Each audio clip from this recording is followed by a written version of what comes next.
2:38 a.m., the English Channel, one of the most surveilled strips of ocean on Earth, and yet, in the darkness, something was moving that no one in London was supposed to know about. The Admiral Grigorovich, 3,620 tons of Russian steel, armed with Caliber cruise missiles, executed a reckless cutoff maneuver directly across the bow of the British vessel RFA Tidesforce. Not a warning shot, a deliberate physical collision threat, forcing the giant British ship into an emergency evasive turn to avoid catastrophe. Russia wasn't hiding. They were announcing themselves. Putin had apparently told Starmer, "You're all talk." That arrogance lasted exactly 7 minutes. To understand why a Russian frigate commander would risk a collision in the world's busiest shipping strait, you have to see what was behind the Grigorovich. 2 oil tankers. Part of what Western intelligence calls Putin's shadow fleet, a network of vessels designed to smuggle Russian crude past European sanctions, keeping Moscow's war economy breathing. London had recently made a very public vow to seize those tankers, and Moscow's response was to deploy 3,620 tons of aggressive steel as an armed escort. This wasn't improvised. This was calculated, and the Grigorovich was the calculated dare. Intercept us, and it's an act of war. With the Royal Navy stretched thin across global commitments, only the support vessel, RFA Tidesforce, was in position. The British were on the clock. In 45 minutes, the Russian convoy would clear the controlled zone and vanish into the open Atlantic. The United Kingdom was on the edge of a humiliating defeat, right in its own backyard. Here's what made the Grigorovich so dangerous in this moment. It wasn't just the Caliber missiles. It was the electronic warfare suite running beneath the surface of everything you could see.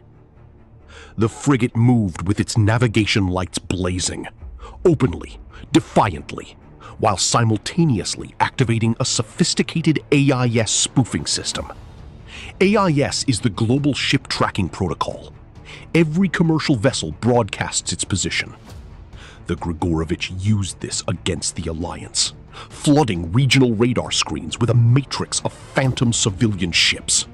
Dozens of false radar returns, each mimicking a real cargo vessel, burying the actual Russian convoy inside digital noise.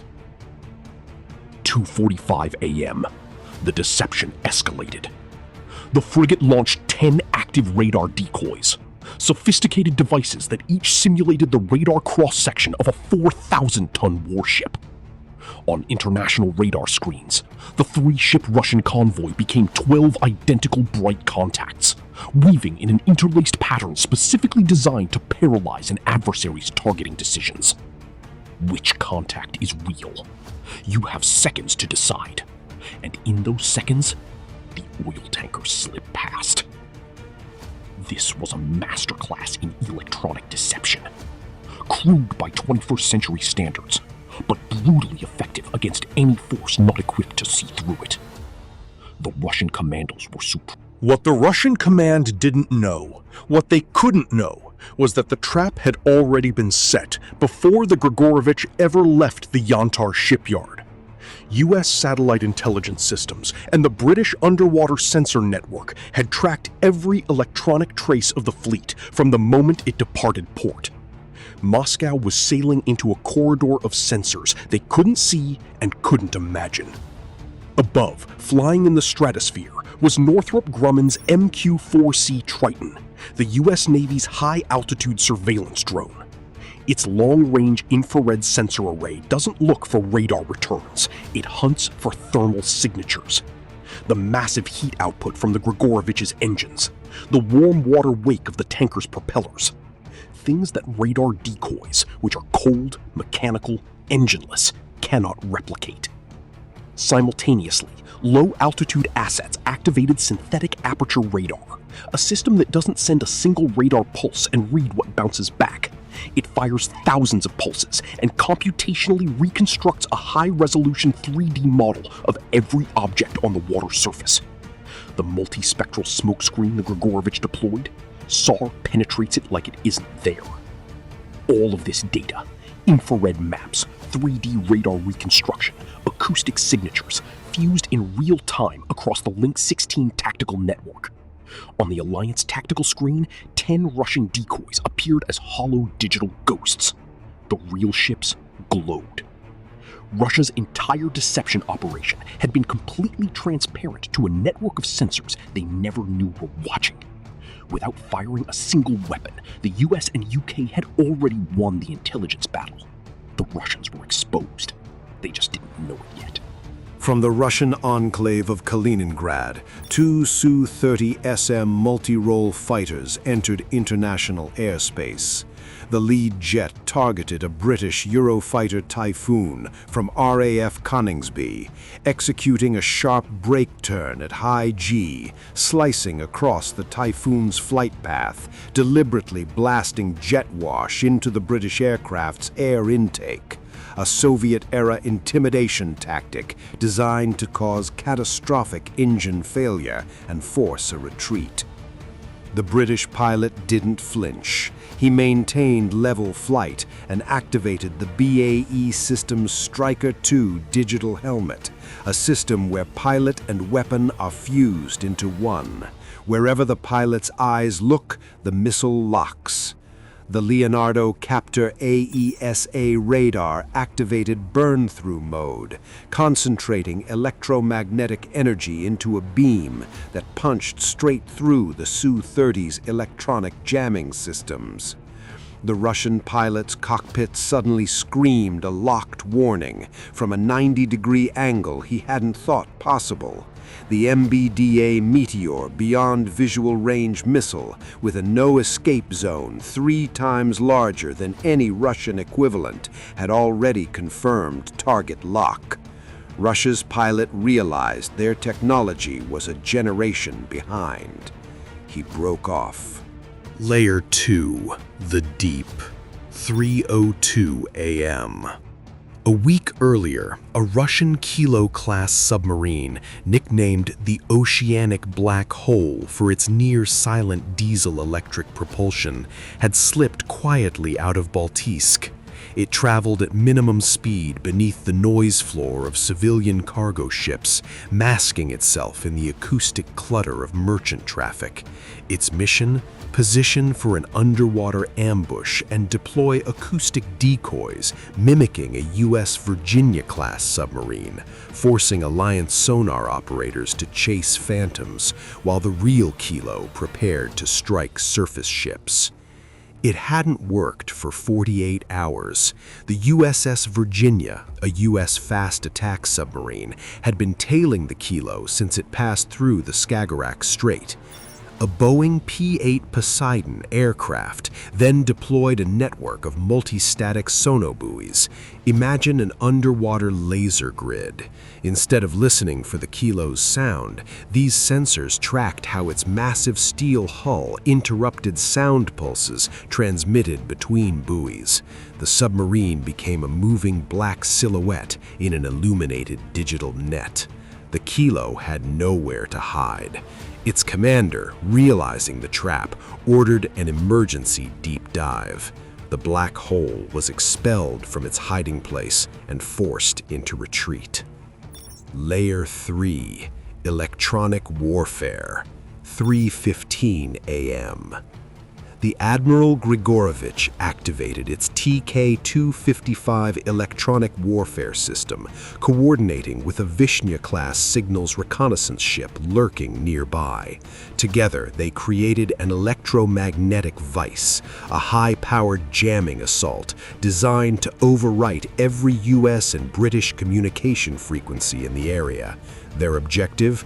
Turn the English Channel into an absolute information blackout, paralyzing Allied command structures. Silently, the Boeing EA-18G Growler, the U.S. Navy's dedicated electronic warfare aircraft, had already taken position at high altitude, cloaked in darkness. Its ALPU-249 next-generation jammer didn't just block the Russian signals. In under 3 minutes, it had learned the precise frequency patterns of the Russian jamming pulses and turned them into a weapon against their own operators.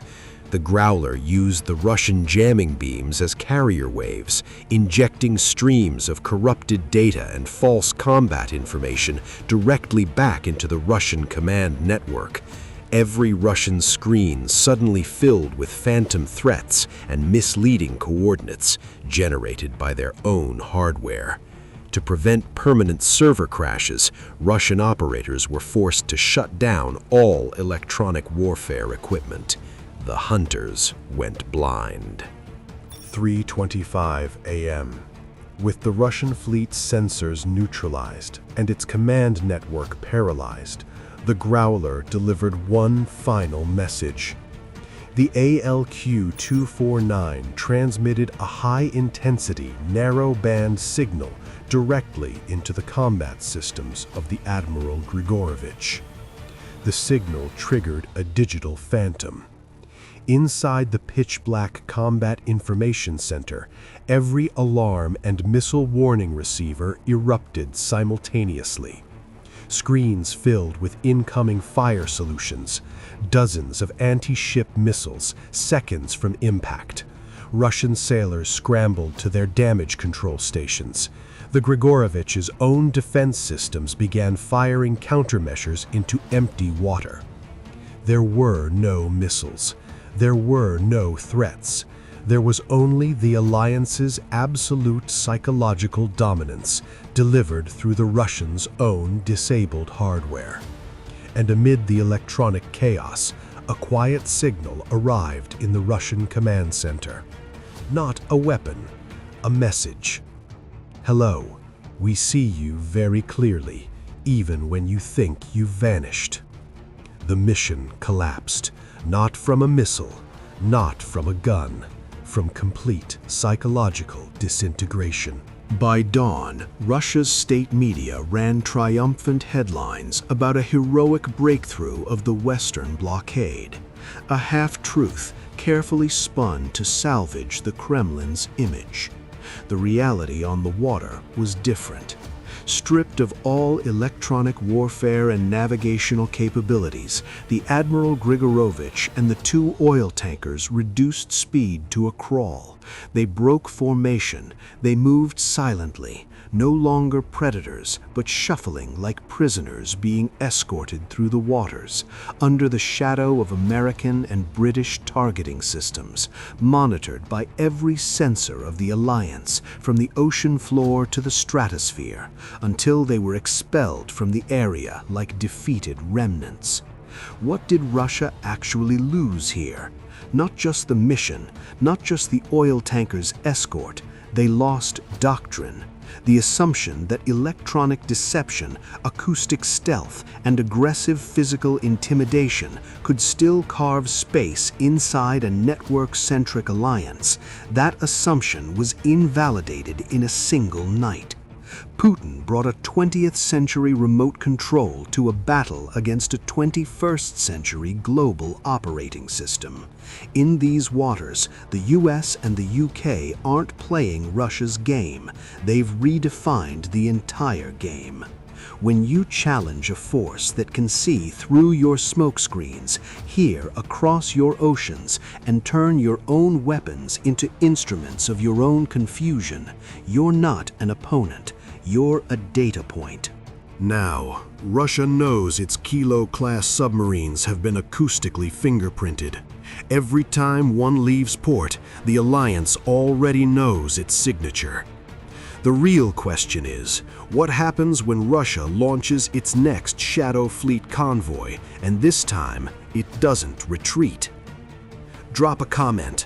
Type A if you think Russia recalibrates and tries again within 6 months, or type B if this humiliation accelerates a negotiated exit from Ukraine.